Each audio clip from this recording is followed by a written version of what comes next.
Let me start with a statement most people don't want to hear. Not because it's false, but because it removes their favorite excuse. If discipline were genetic, you wouldn't still be explaining your life away. You wouldn't be almost there. You wouldn't be getting back on track. You wouldn't be restarting the same goals with a different burst of energy every few weeks. You'd already be living inside the results. But instead, most people are stuck in a loop. They try, they feel good, they fall off, they disappear. Then they come back with a new plan, convinced this time will be different.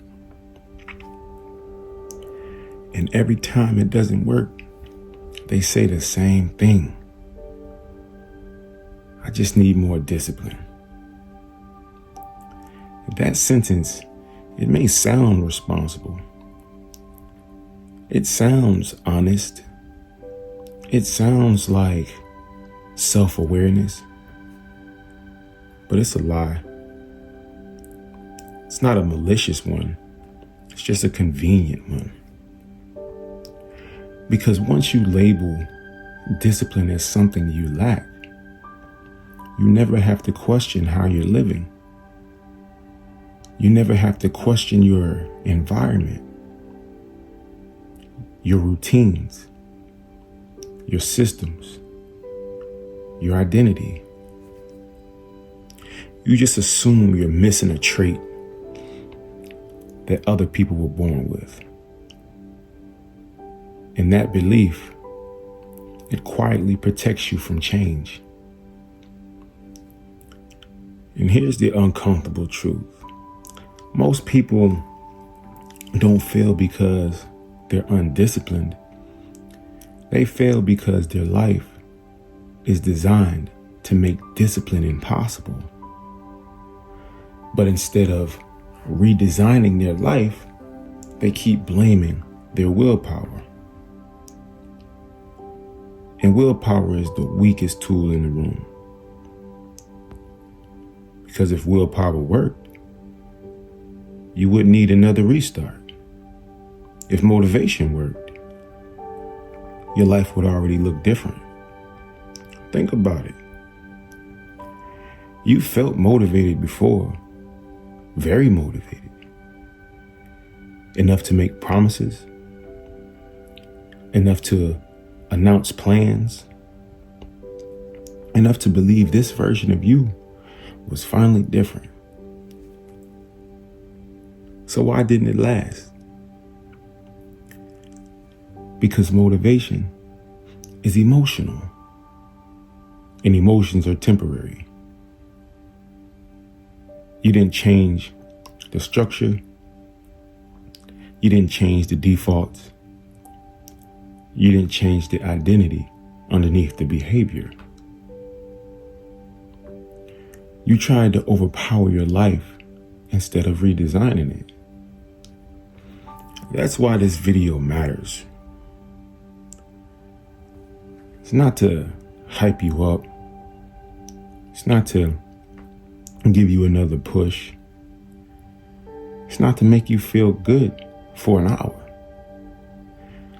but to remove the lie that keeps resetting your progress. Because discipline is not about forcing yourself to do hard things. It's about making the right things hard to avoid. And once you see that clearly, you stop chasing intensity and start building consistency. And consistency is what actually changes people. Why people think discipline is genetic. Here's where the lie really takes root. Most people believe discipline is genetic because they only see results, not the systems. They look at someone who's in shape, someone who's wealthy, consistent, focused, and they assume that person is just built different. They say he's just disciplined. Well, she's always been like that. I don't have that kind of drive. You see, that belief feels logical because from the outside, discipline looks invisible. You don't see the routines that remove choice. You don't see the environment that reduces temptation. You don't see the standards that were set years ago. And you don't see the identity that no longer negotiates. All you're looking at is the output. And when you compare your chaos to someone else's structure, you call it genetics to protect your ego. So while we're here, let's be honest for a moment. Not cruel, just precise. Calling discipline genetic is easier than admitting that your days are unstructured, that your environment works against you, that your habits are reactive and they're not intentional, that your identity still negotiates with comfort. Because if discipline were genetic, you wouldn't be responsible. In your mind, you'd just be unlucky. But here's the reality no one tells you. Disciplined people don't wake up disciplined. They wake up inside systems that don't ask how they feel. That's the part most people miss. They think disciplined people decide better. No, they just decide less. Because decision fatigue destroys consistency. Every time you wake up and ask, should I work out? Should I focus today?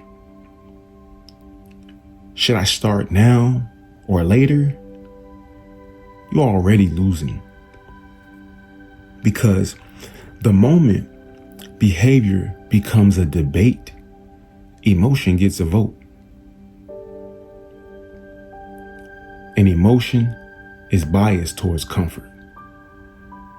So when people say, I just don't have discipline, what they're really saying is, my life requires me to make too many decisions.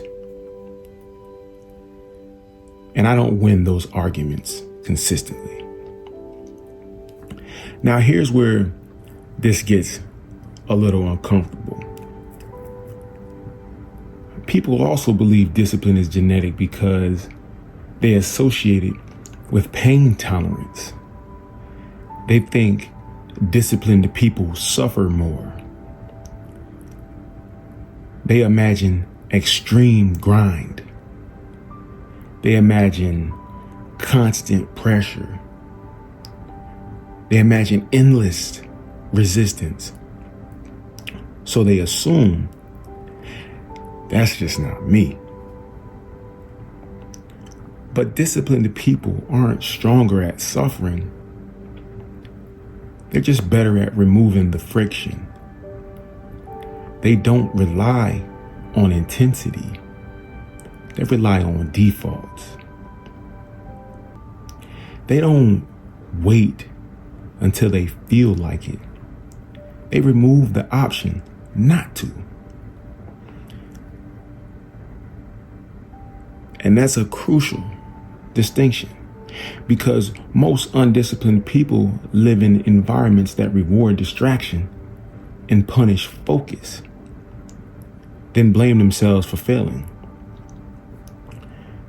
Let me say that again slowly. If your environment rewards distraction, discipline will always feel like self-punishment. And nobody sustains self-punishment long term. So people quit. They fall off. They restart. And each restart reinforces the belief, see, I'm just not disciplined. That belief becomes identity. And identity is the strongest force in behavior. Once you believe discipline isn't who you are, you stop building systems that will prove otherwise. Then you don't structure your mornings.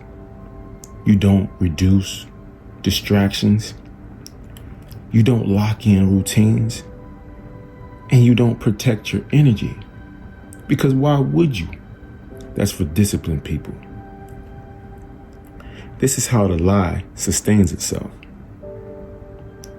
And here's the most important truth of this section here. It's discipline looks like personality when you don't see the process.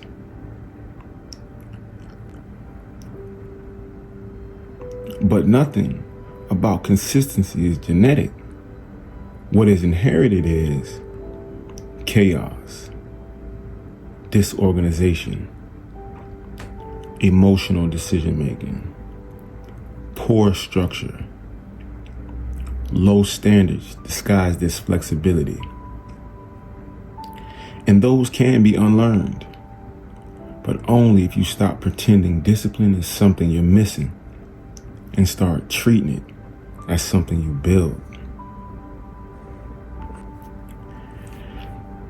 The myth of overnight consistency. This is where most people sabotage themselves before they even begin. They don't just want change, they want immediate proof that they've changed. They want consistency to show up fast, loud, and obvious. 7 clean days. 2 perfect weeks. A new me feeling. And when that doesn't happen, they assume something's wrong. Here's the brutal truth. And again, not disrespectful, just accurate. Most people don't fail at discipline. They fail at expectations. They expect consistency to arrive fully formed. But consistency, it's not a switch. Consistency is a muscle. And muscles don't grow because you want them to. They grow because you apply repeated tension over time. So the myth of overnight consistency comes from the highlight culture.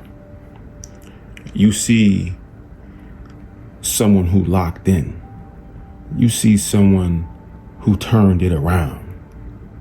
You see someone who got serious. What you don't see is the boring middle.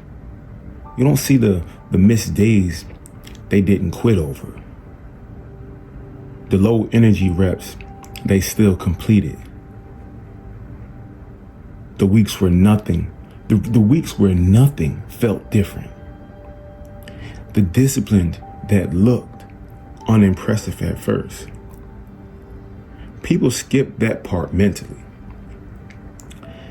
They jump straight to, I'm starting Monday, and I'm not missing.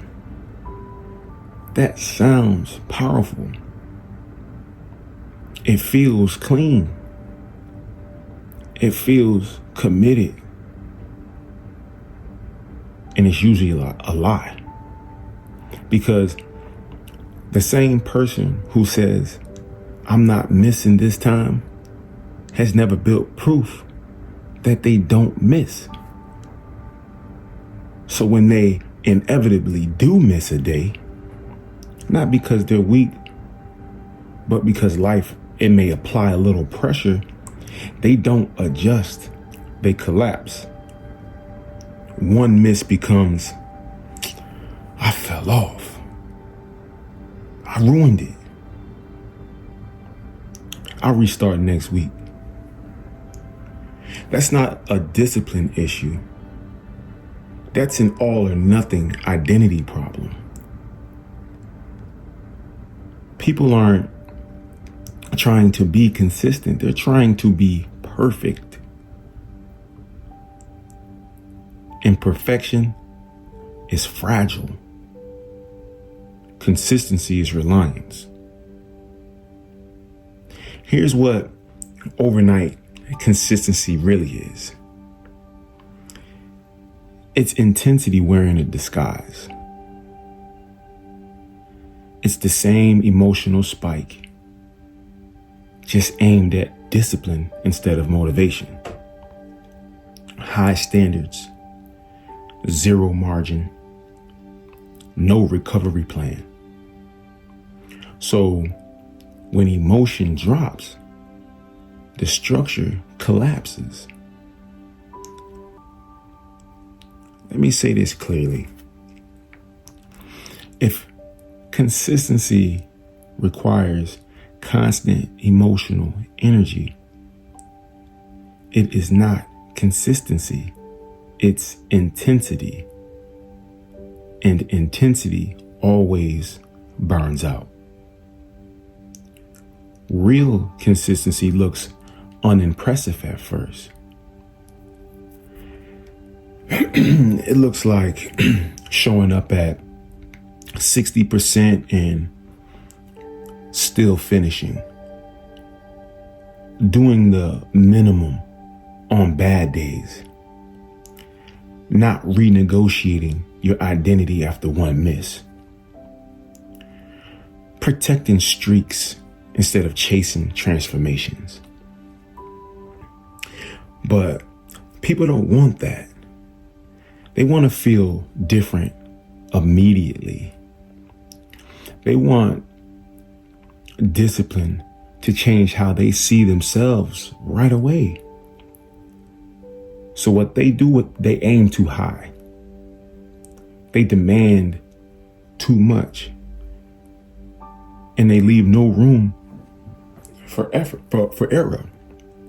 They leave absolutely no room for error.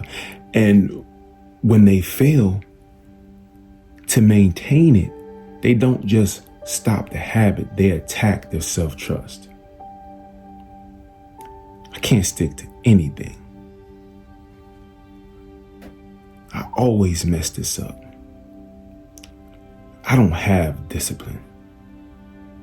And each restart digs the hole deeper. But here's the reframe that changes everything. Consistency is not built by never missing.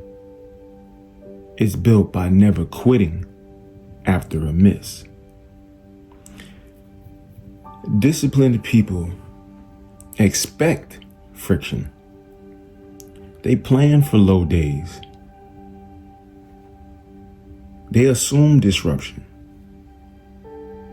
Undisciplined people assume smooth execution and panic when reality shows up.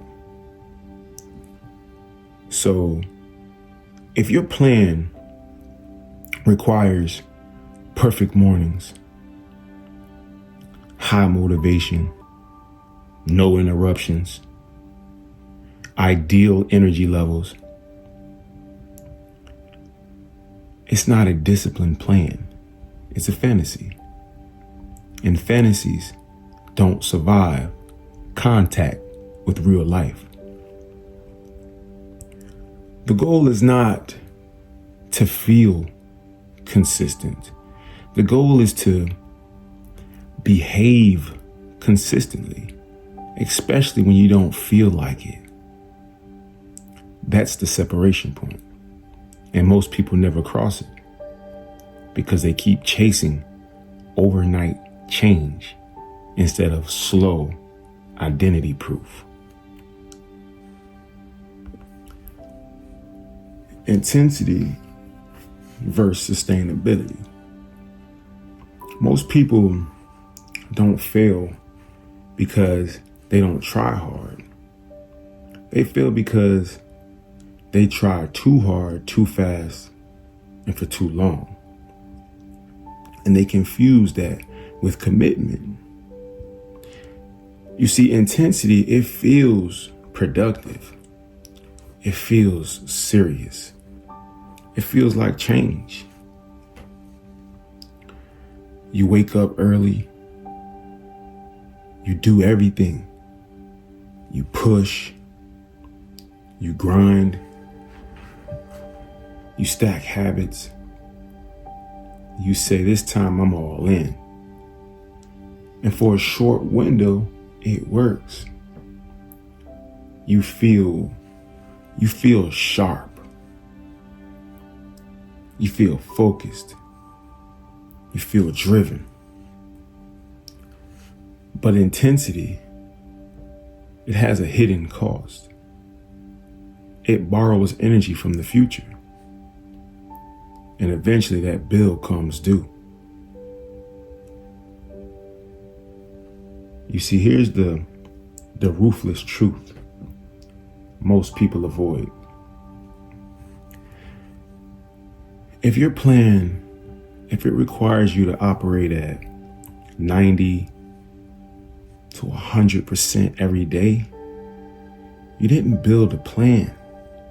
You built a countdown to burnout. Sustainability is boring. Intensity is exciting. That's why people choose intensity. Intensity gives immediate feedback. It creates the illusion of momentum. It makes you feel like a different person fast. But sustainability doesn't care how fired up you are. It cares about energy management, recovery, repetition, long-term nervous system stability. And that's where most people lose discipline. Not in effort, but in pace. They confuse pressure with progress. They think if I just push harder, I'll break through. But what actually happens is this. Your focus drops. Resentment builds. Resistance increases. Habits start feeling heavy. Then they label the resistance as laziness. It's not lazy, it's unsustainable design. Your nervous system is not built for constant tension, constant intensity. It's not built for that. It needs rhythm, predictability. It needs recovery. So when intensity becomes the default, discipline turns into punishment. And punishment doesn't scale. And here's the pattern you've probably lived. You start strong. You overcommit.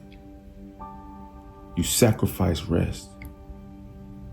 You ignore signals. And you tell yourself, this is what discipline looks like. Then one day you skip, you hesitate, or you push it off. And instead of adjusting the plan, you judge yourself. I knew I couldn't keep this up. I always do this. I'm not built for discipline. No, you're not built for constant intensity. Nobody is. Disciplined people don't rely on intensity. They use it. They use it strategically, not habitually.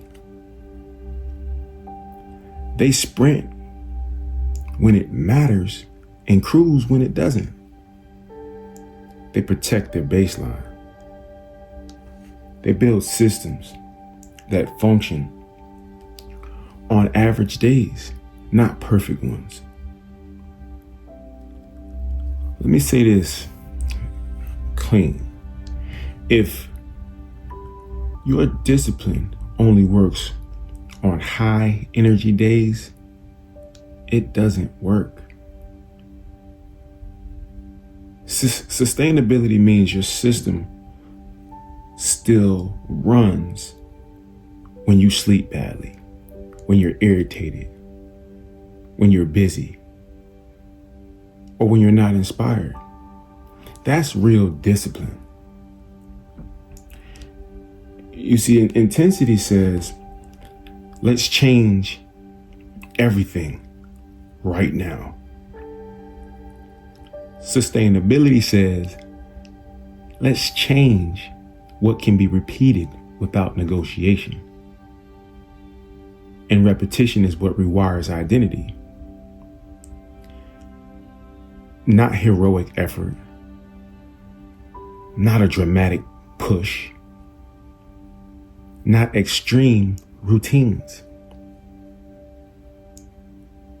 Just relentless, boring, repeated action. This is where people get uncomfortable because intensity feeds the ego. Sustainability feeds results. And results don't care how hard you try. Only what you keep doing.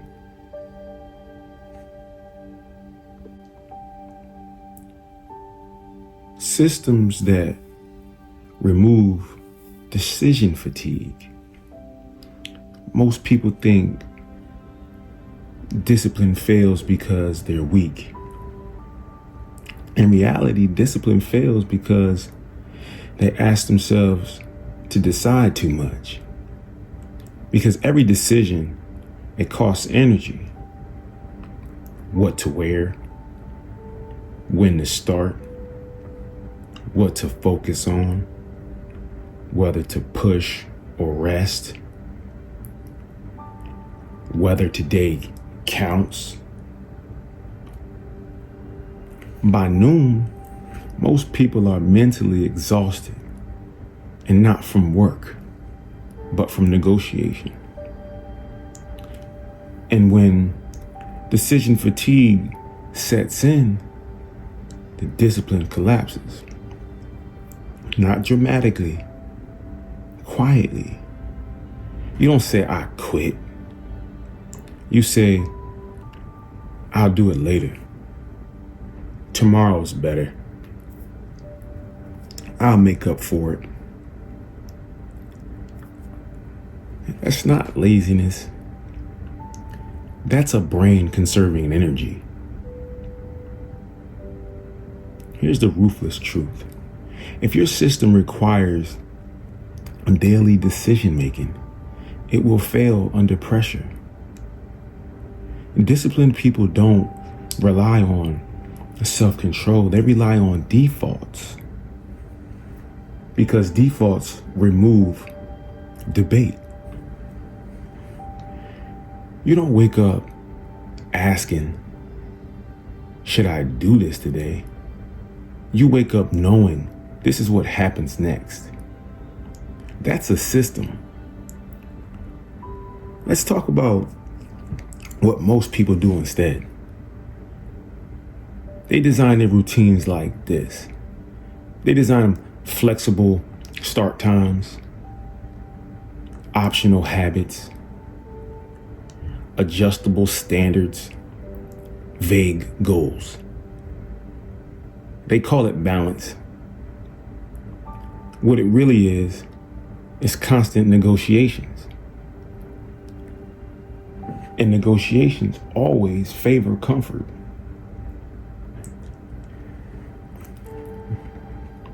But a system does the opposite. A system has fixed triggers. It has non-negotiable minimums. It has clear boundaries. It has predetermined actions, no emotion required. And here's an example most people miss. Disciplined people don't ask, how long should I work today? They already decided that months ago. They don't decide what to eat in the moment. They don't decide when to train. They don't decide when the day starts. Those decisions were made once and repeated automatically. Undisciplined people decide every day.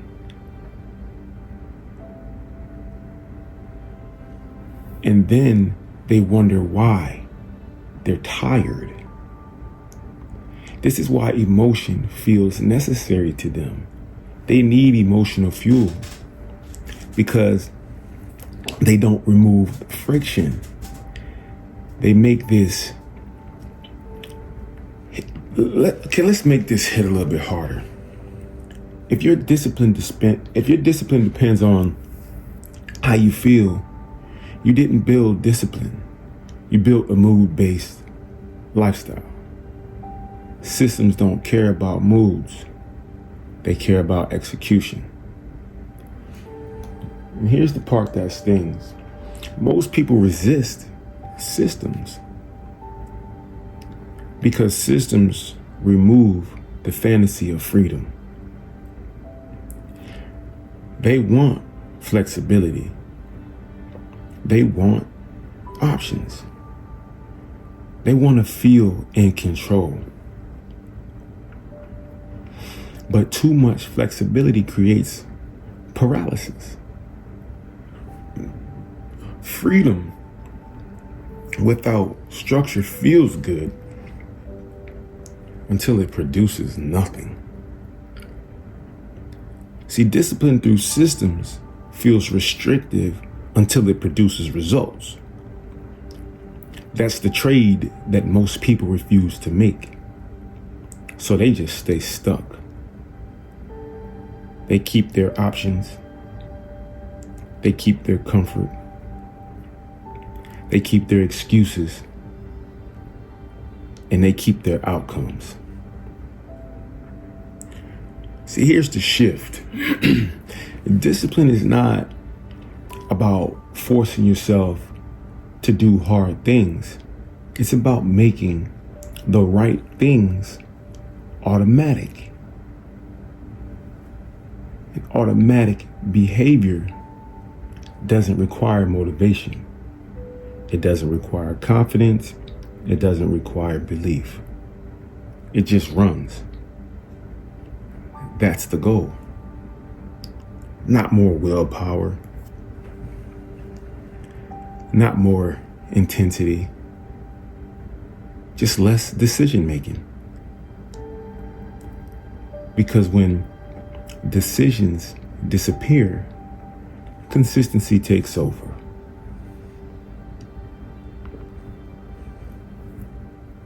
small actions that compound identity. Most people aim too high because they're trying to change how they feel about themselves. They want a breakthrough, a moment, a visible transformation.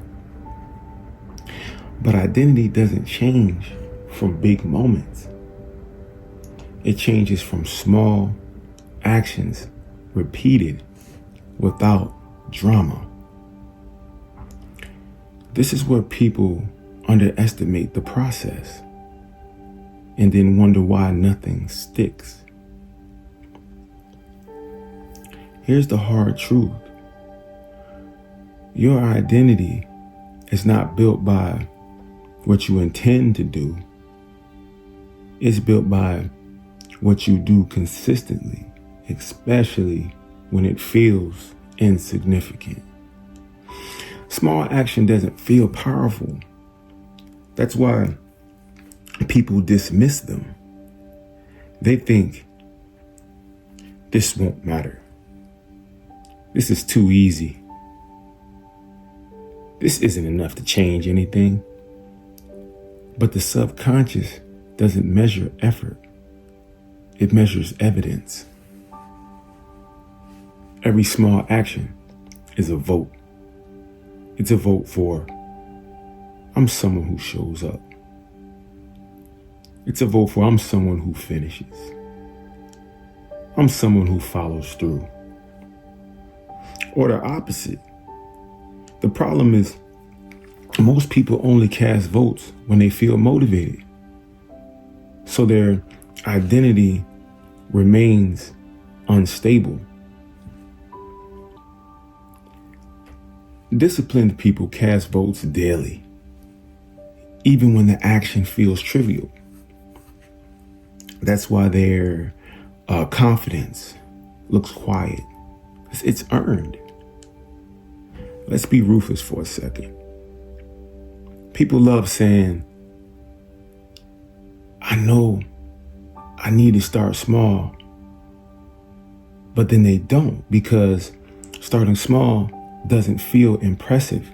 It doesn't feed the ego. It doesn't feed. It doesn't create instant pride. It doesn't signal new me. So they skip it and aim for something dramatic. And dramatic fails under pressure. Small actions don't. Here's what most people, they don't understand.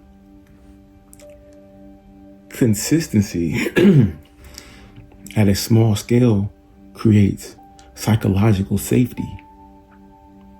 Your nervous system stops panicking. Your brain stops resisting. Your identity stops fighting because the action feels survivable.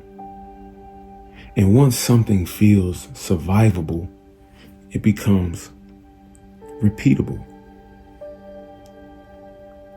Repeatable becomes automatic. Automatic becomes identity. This is how discipline actually compounds. It's not through force, through familiarity. Every time you complete a small action, you're training your brain to expect follow-through. That expectation matters more than intensity ever will. Because confidence, it doesn't come from success. It comes from predictability. Knowing when I say I'll do something, I do it. Most people don't have that trust with themselves. And it's not because they're broken, but because they've been trained the opposite pattern for years. They've been trained in the opposite way for years. They quit early. They restart often. They renegotiate standards. And each time, identity weakens. But the small actions, they reverse that. Slowly, quietly, permanently. This is why disciplined people look calm. They're not hyped. They're not forcing. They're operating with a settled identity. And that identity, it was built one unimpressive action at a time.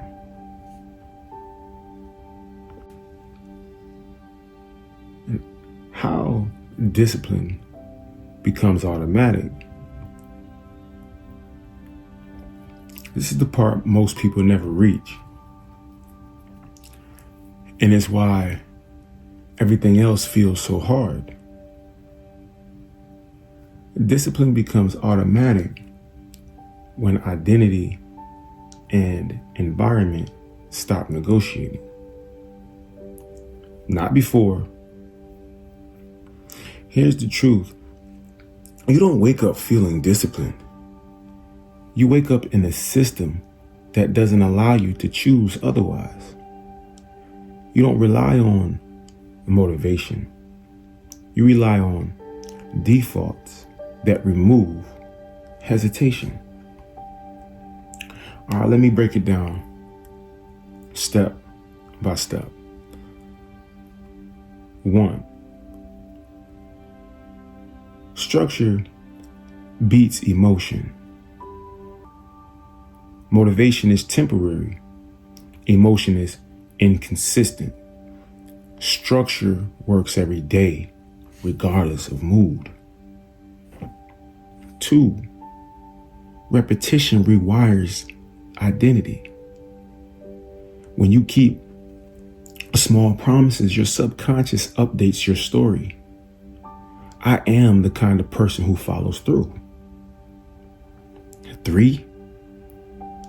Environment dictates behavior. You don't negotiate if the wrong option isn't available. Remove friction. Remove the friction for the right action. Add friction for the wrong ones. Discipline becomes the path of least resistance. 4, non-negotiable habits create proof. The more evidence your brain sees that you follow through, the less it debates.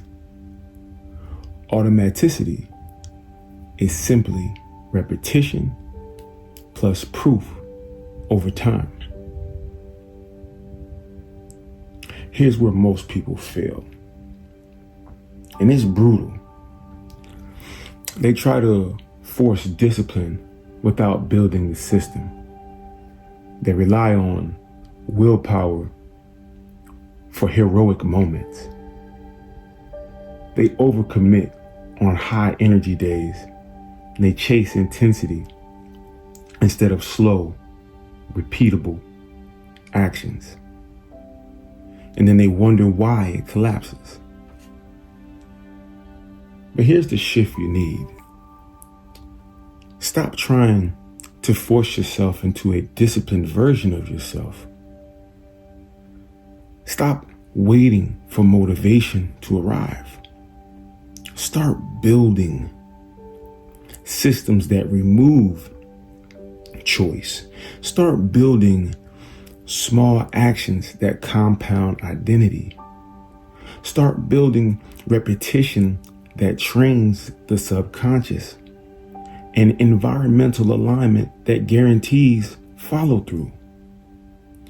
Do that, and discipline stops being a skill you have to summon. It becomes who you are. And at that point, results stop being hard. They stop feeling fragile. They stop requiring constant emotional energy. They become inevitable. Let me leave you with this. Discipline isn't something you force. It's something you build. And once it's built, you don't even think about it anymore. You just execute quietly, consistently, and relentlessly. And that's when the transformation isn't just temporary, it's permanent. This is Results.